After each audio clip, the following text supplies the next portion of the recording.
If we carry on business as usual, dig as much fuel out of the ground cheaply as we possibly can, we are going to kill ourselves. This is a story where the science is settled and it's now all about politics and economics.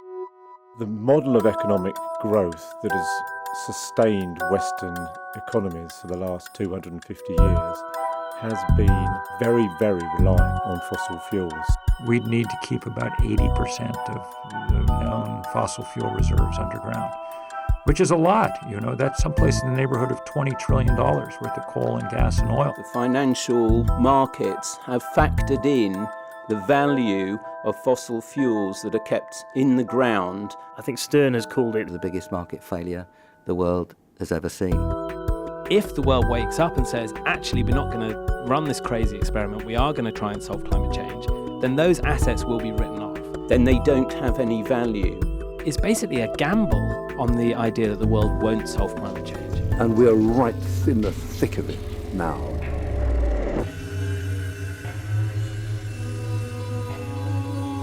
So some people argue that, if we just got off fossil fuels, it would, if anything, be a boon to the economy. The global economy would benefit from, being rethought and restructured. Other people say this would necessarily induce a global recession. It's a hard thing to say we have to keep it in the ground, but the even harder bit is to say, well, okay, what are we going to do then? Option 1, do nothing.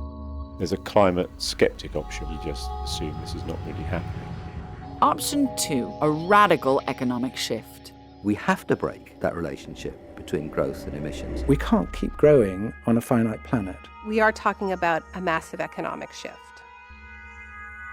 Option 3, accept capitalism, but with some regulation.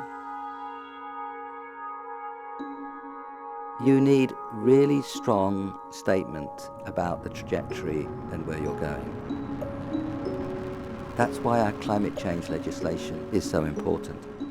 If the government's got together and said our mission is to tackle climate change in the next 20 years, that would give very strong signals to the private sector to innovate and invest in the way that America did put a man on the moon.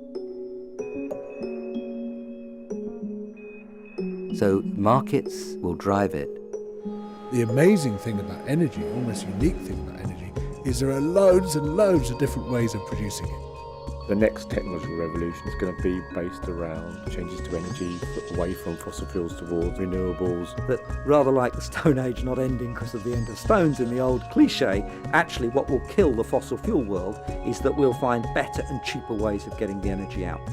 We can have growth and protect the climate at the same time. We absolutely can have growth and protection of the climate at the same time.